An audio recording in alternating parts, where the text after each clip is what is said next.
Pues gracias al Señor que está aquí.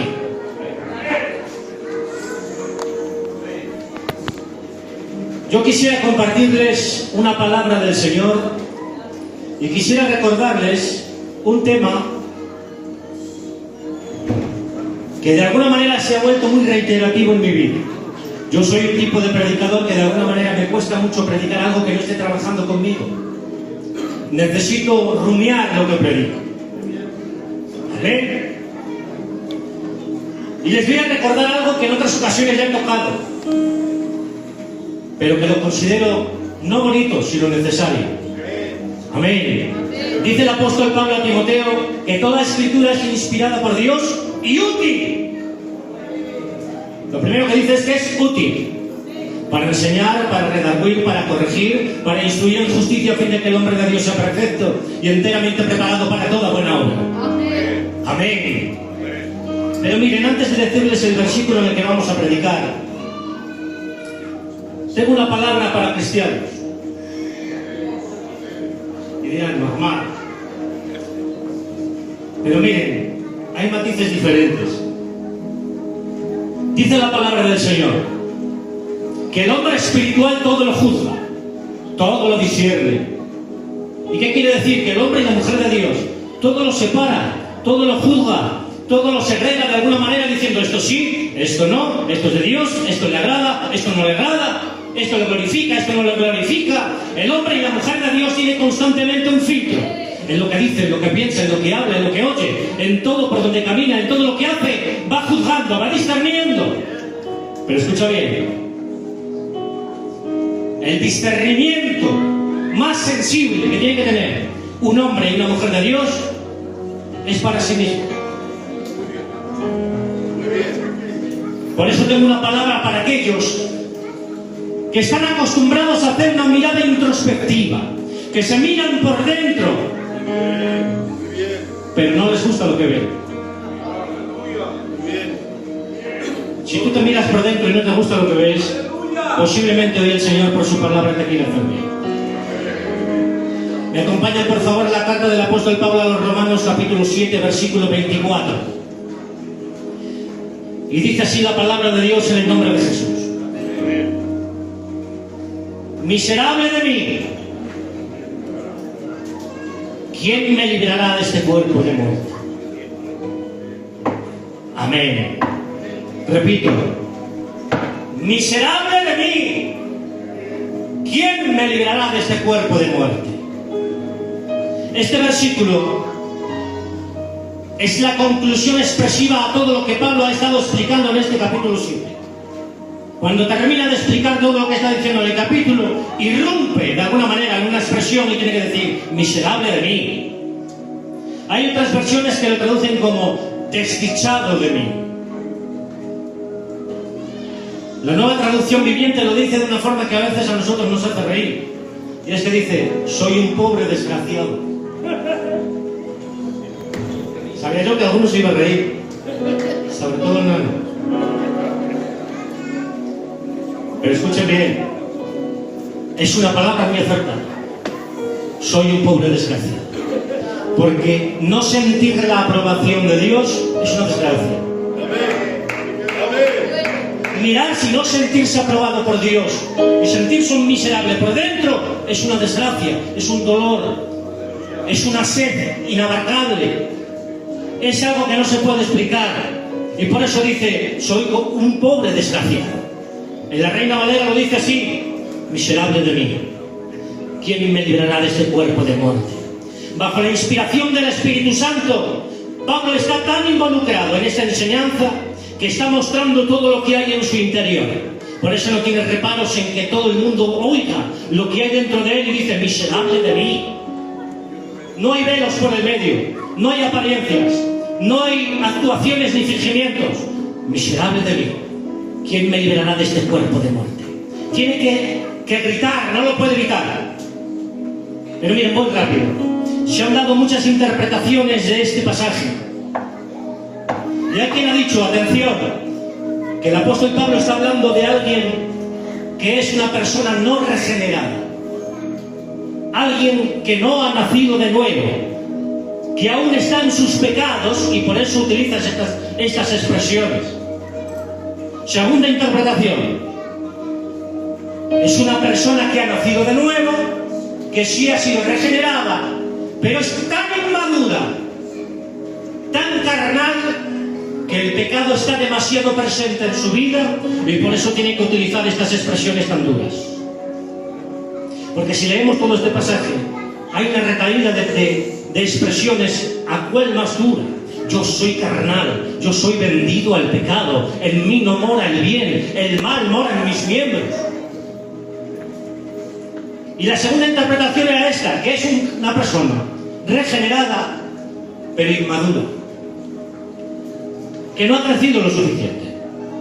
Pero hay una tercera interpretación a la cual me suscribo, y es que Pablo está hablando de sí mismo, de su propia experiencia y al mismo tiempo de la condición de todos los creyentes. Amén. Sé que lo sabes, pero necesitas recordarlo. Escucha. Pablo no cesa de hablar en primera persona. Y él tiene que decir, produjo en mí toda codicia. Yo sin la ley vivía. El mandamiento, el pecado revivió y yo morí. A mí me engañó, me mató. A mí, en mí mora el mal. Dice, mas yo soy carnal. Lo que hago, lo que quiero. Y está hablando en primera persona, no está hablando de otro. Yo, Pablo. Y todo ello concluye diciendo, miserable de quién, de mí. Aprovecho para decirte que si te miras a ti mismo ya no tendrás que decirle a nadie miserable de mí. Miserable de mí.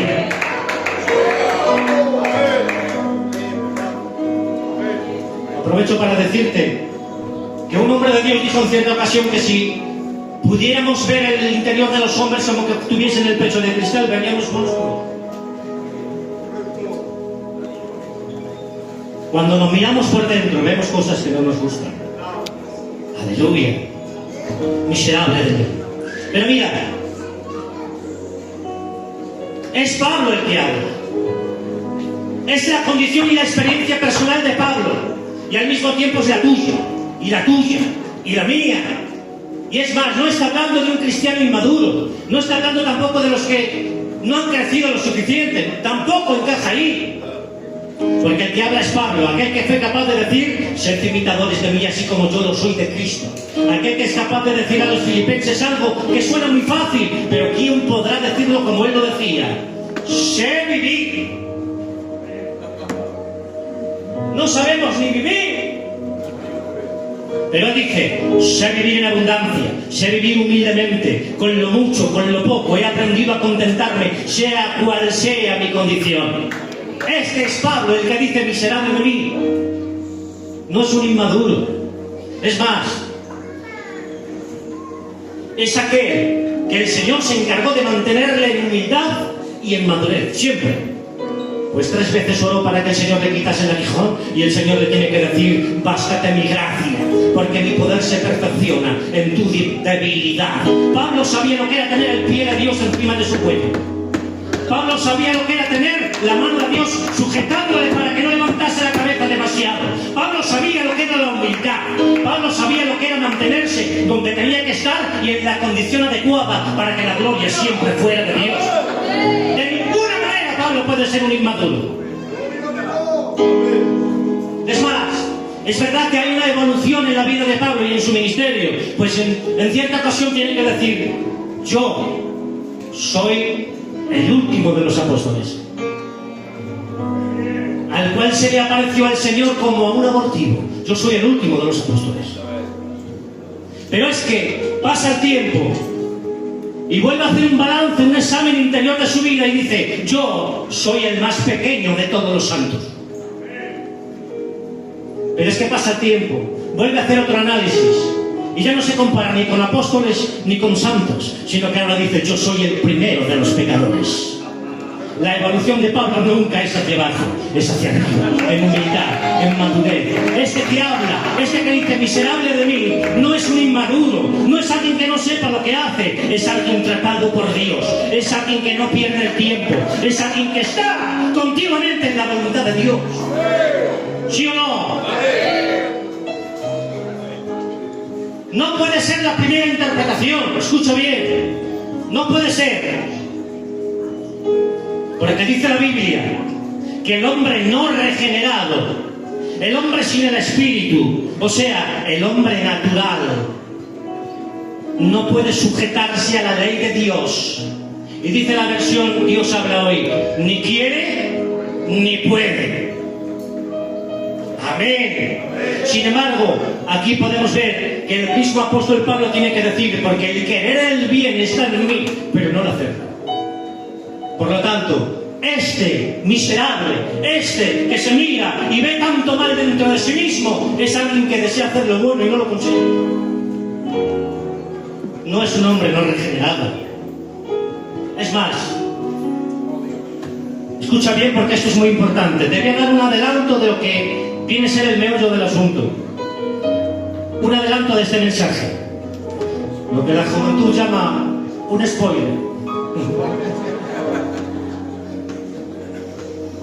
Y te lo voy a decir por medio de una frase que aparentemente no dice nada, pero que encierra una gran verdad. Escucha bien.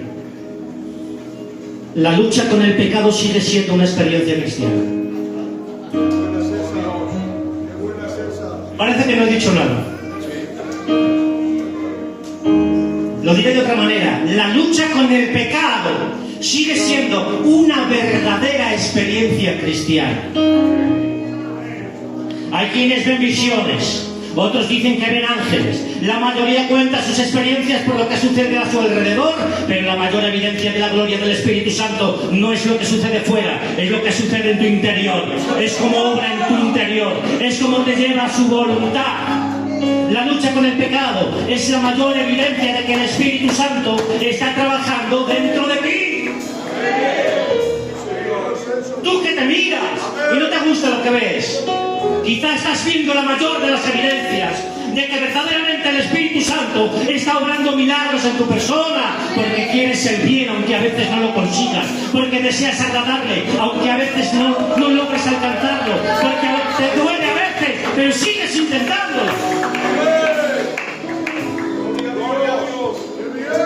Escucha bien, no estoy hablando de que seas perfecto, no estoy hablando de que siempre andes en victoria, ni tampoco hablo del simple remordimiento que puede sentir cualquier persona que tenga un mínimo de conciencia.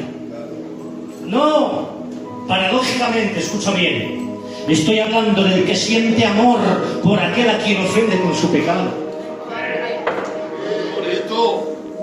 Es una paradoja inexplicable. El cristiano es alguien que siente amor por aquel a quien ofende con sus pecados. La mayor experiencia de la vida cristiana no es ver ángeles, aun con toda la gloria que ello comporta. La mayor experiencia de la vida cristiana no es recibir aplausos en lo alto de una estrada, ni que te cuenten contigo para todos los eventos. La mayor experiencia de la vida cristiana es vivir una verdadera vida cristiana, una auténtica vida cristiana que trata de vivir en santidad, que trata de agradarle a Dios por encima de todo. La mayor evidencia, la mayor experiencia no son los aplausos, la mayor evidencia no es que te anuncien en todas partes, la mayor evidencia es que está dentro del Espíritu Santo llevándote a la voluntad del Padre. Es que te duele el pecado que llevas por dentro, es que le amas aunque le ofendas.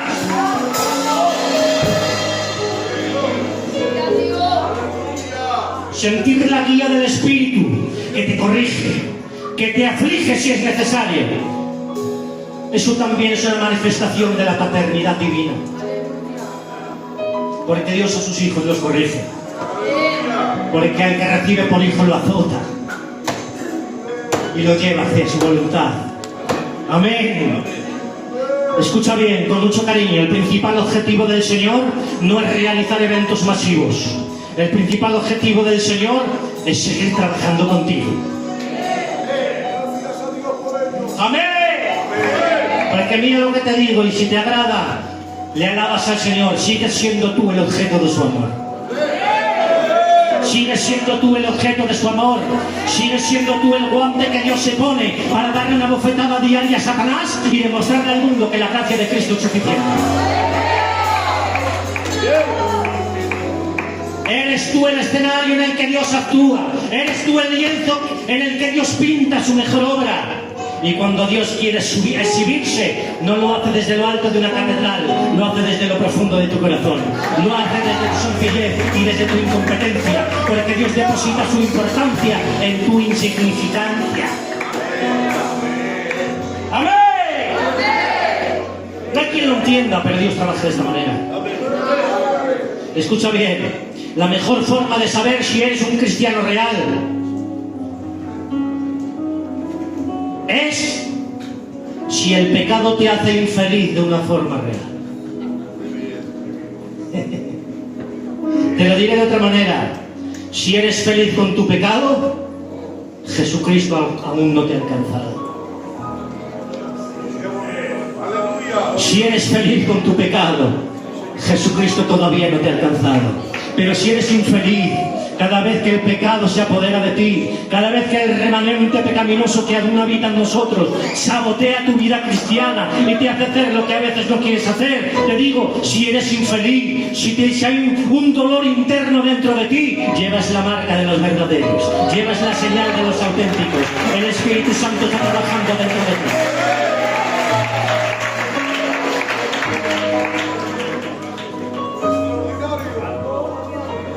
Decía un gran hombre de Dios, solo un creyente transformado por el Espíritu puede experimentar el dolor de amar la ley de Dios en su hombre interior y verse saboteado por los remanentes de su carne. ¿No te sientes a veces saboteado por tu propia carne? Que haces planes de agradarle al Señor y cuando menos te lo esperas, tú mismo te haces la zancadilla. Es que te lo recuerdo, lo digo muchas veces, pero es un buen momento para decirlo. Tu mayor oposición tiene tu nombre y tus apellidos.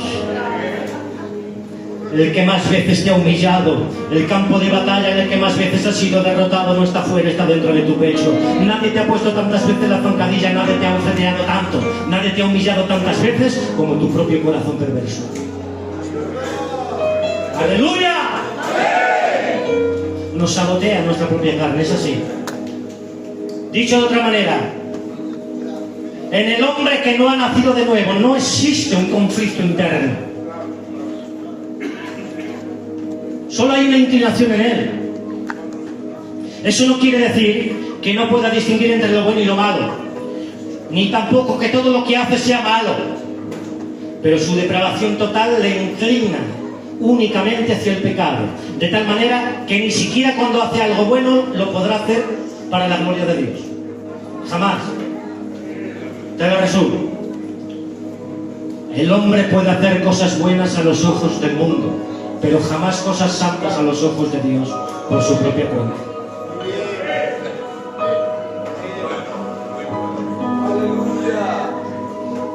El hombre no regenerado, el hombre sin el Espíritu Santo, puede vestirse de religión, puede adoptar las mismas formas que tú y que yo. Pero hay una diferencia, y está dentro. A veces nadie la ve. Pero mira lo que te digo. Esa es la gran diferencia. Puedes tener una persona no regenerada y a una persona nacida de nuevo, tan inmadura, tan carnal, que no sabrías diferenciar al uno del otro. Pero hay algo que marca la diferencia. Es el conflicto interno. Es la lucha espiritual que lleva por dentro. Es la batalla diaria que enfrenta cada vez que abre los ojos. Que no siempre son victorias, que a veces son derrotas. Que no siempre estamos por las nubes, que a veces estamos por el suelo. Pero que nadie te engañe, que Jehová reprenda toda manipulación de Satanás. Porque hoy por la palabra de Dios te digo, si te duele tu pecado, tú eres auténtico. Si hay un conflicto dentro de ti, tú estás en el campo de batalla correcto.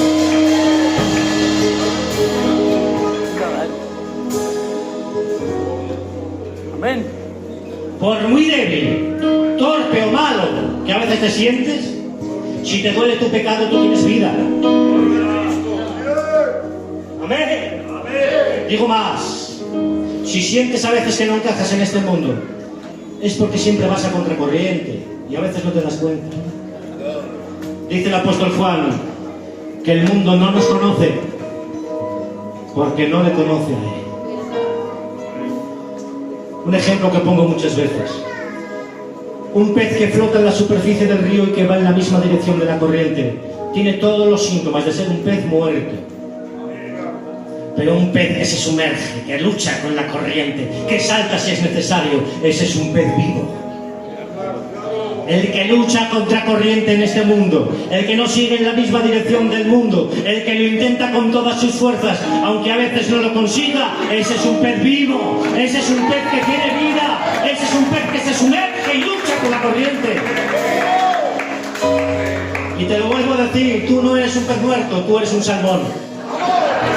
Que salta los ríos, que va contra corriente, que sube las cascadas. ¿Sabes cómo? Para llegar al lugar de su nacimiento, para llegar a donde él fue engendrado. Y yo te digo, el cristiano es un organismo contrario a este mundo, pero mira que te digo, vamos a contracorriente, saltando lo que haya que saltar, luchando con lo que haya que luchar, para llegar a nuestra ciudadanía celestial, al lugar de nuestro origen, al lugar del que pensó en nosotros, al lugar de aquel que te amó antes de que tú existieses.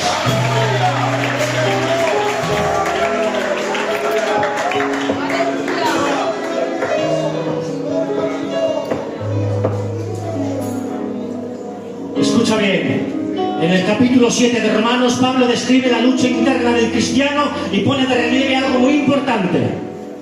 Llévatelo para casa porque esto es el quid de la cuestión. Jamás podrás vencer por tus propias fuerzas. Eso es lo que él describe como andar en la carne. Eso es lo que él describe como el ministerio que es contrario al ministerio del Espíritu. Tratar de llevar las cosas por tus fuerzas, tratar de santificarte por tus obras, tratar de ser mejor por tu religión, tratar de mejorar por la iglesia en la que tú estás, como no sea la obra del Espíritu Santo. Dice la carta a los Romanos: mas si por el Espíritu hacéis morir las obras de la carne, viviréis. Amén. Eso es lo que está diciendo el capítulo 7 de Romanos. Tus fuerzas no sirven, tu religión es carne. Más directo no puedo ser. La religión sin el Espíritu es carne tratando de vencer a la carne, y la carne no puede vencer a la carne. Es el Espíritu el que tiene que derrotar a la carne. ¿Sí o no? Tú no te puedes santificar por tus propias obras. No es con espada, no es con ejército, es con su Santo Espíritu. Digo más, voy muy rápido. Dios no ha sustituido nuestra naturaleza pecadora por una nueva naturaleza santa. No la ha quitado del medio y ha puesto otra. Y cuando hablo de naturaleza, te estoy diciendo que cada naturaleza tiene su propia inclinación. Por eso dentro de nosotros hay un conflicto, hay una guerra. ¿Qué quiero decir? Que el viejo hombre no se ha ido. Está derrotado. Ha sido crucificado. Ya no tiene nada que ver, pero escucha bien. No se ha marchado. Por eso hay un remanente pecaminoso en cada uno de nosotros. Por eso dice la Biblia: revestíos del nuevo hombre creado según Dios y despojaos del viejo hombre que está viciado conforme a sus obras.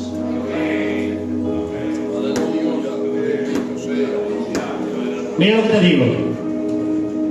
Tal es la incapacidad del viejo hombre para agradar a Dios por sus propios medios, que Dios no quiso ni reparar ni arreglar la vieja naturaleza.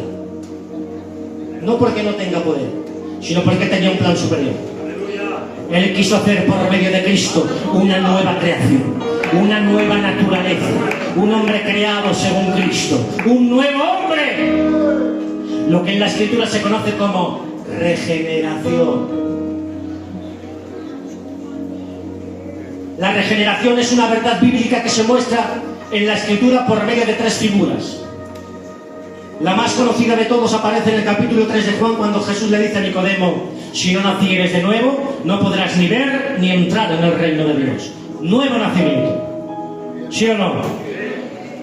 Segunda figura. Nueva creación. Segunda de Corintios 5:17. De modo que si alguno está en Cristo, nueva criatura es. Las cosas viejas pasaron y aquí todas son hechas nuevas en Cristo Jesús. Tercera figura. Resurrección espiritual. Estando vosotros muertos en vuestros pecados y delitos, Él os dio vida juntamente con Él. Amén. Nuevo nacimiento, nueva creación y resurrección espiritual. Y yo digo, si Dios no reformó la vieja naturaleza, si Dios no quiso restaurarla, sino que creó una nueva, ¿la vas a reformar tú? ¿La vas a arreglar tú? No hay religión que reforme al viejo hombre.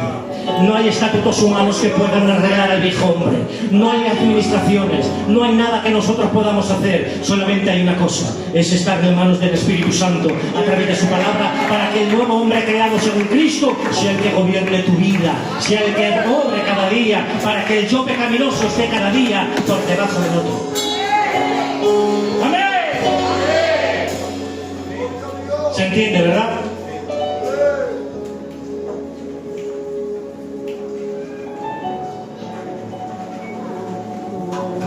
En nosotros hay dos naturalezas, por eso hay un conflicto. Escucha bien, que agota, que duele, que a veces te pone en situaciones difíciles, que a veces te pone entre la espada y la pared, que son tantas veces las que tropiezas, que caes tantas veces en la misma piedra, que llegas a este estado de frustración en el que solamente puedes clamar como Pablo: miserable de mí. Miserable de mí, ¿quién me librará de este cuerpo de muerte? Escucha bien, lo de Pablo es un clamor real, no es un teatro, no es una frustración cualquiera, es una frustración real por no lograr lo que se propone. Amén. Escucha esta aclaración que es muy necesaria. Pablo no es que siempre estuviese haciendo lo malo, sino todo lo contrario. Era tan espiritual, era tan cercano, se había puesto un listón tan alto que era completamente sensible a su pecaminosidad. Por eso era tan sensible a lo que había dentro de él. Y por eso decía: lo que quiero hacer no consigo hacerlo. Era totalmente sensible al pecado que aún había habitando dentro de él en sus miembros.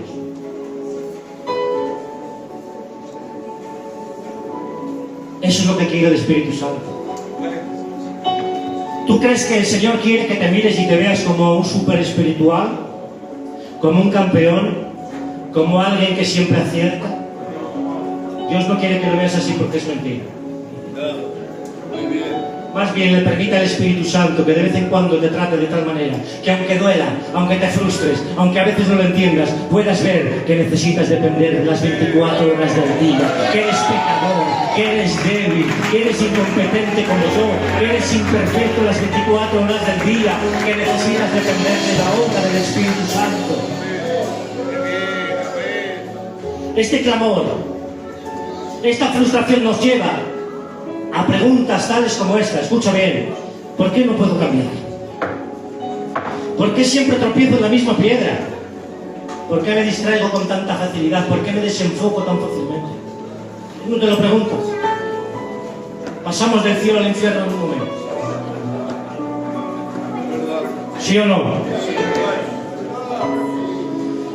Yo no pretendo darte todas las respuestas, pero escucha bien.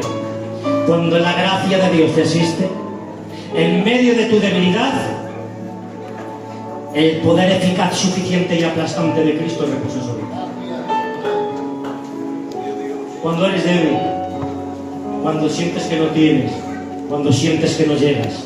Y es que esta es una lucha, sí, pero no es una lucha de fuerza, es una lucha de dependencia. ¿Sí o no? Es una lucha de total y absoluta dependencia. Y escucha bien, depender de Él no es fácil. Es entender que tú no puedes, pero que Él sí que puede. Es estar consciente todo el día de que tú no puedes, pero Él sí que puede. Que tú no llegas, pero Él sí que llega. Que tú eres malo, pero Él es bueno. Que no soy ruin y rencoroso, pero Él es capaz de sanarme por dentro y hacer las cosas bien. ¡Amén! Miren lo que decía un hombre llamado Coser. Decía, un cristiano real es un caso muy raro. Decía, es alguien que siente amor supremo hacia alguien a quien nunca ha visto, que habla todos los días familiarmente con alguien a quien no puede ver, que espera ir al cielo por la virtud de otro, que se vacía para estar lleno, que admite estar equivocado si puede declararse recto, que desciende para levantarse, que es más fuerte cuando es débil, que es rico aunque sea pobre, que muere para vivir y abandona para tener, regala para guardar, que ve lo invisible, que ve lo increíble, que oye lo inaudible. El cristiano verdadero es una cosa extraña. Es una paradoja constante. ¡Amén! Como decía Lutero, simul justus et peccator. Justos y pecadores. Justos y pecadores. Justos por la sangre de Cristo, a pesar de nuestra condición. Pecadores, pero justificados. Pecadores, pero salvos. Pecadores, pero conducidos por el Espíritu Santo. La lógica del cristiano rompe todos los esquemas. Por eso Tozer decía, es un caso muy raro. La lógica del cristiano no es como la lógica de este mundo. El cristiano no vive por lo que ve, vive por lo que cree. El cristiano verdadero no vive del ambiente, vive de la fuente. El cristiano verdadero, para él, no se trata de lo que siente, sino de lo que dice este libro. No se trata de lo que digan los hombres, sino de lo que diga este libro. No se trata de lo que digan las denominaciones, sino de lo que diga este libro. La lógica del cristiano es la fe. Y mira lo que te digo, la fe se mueve en un plano superior a la razón. Por eso lo que la razón humana no entiende, la fe lo cree y lo alcanza. Bendito sea el poder de Dios.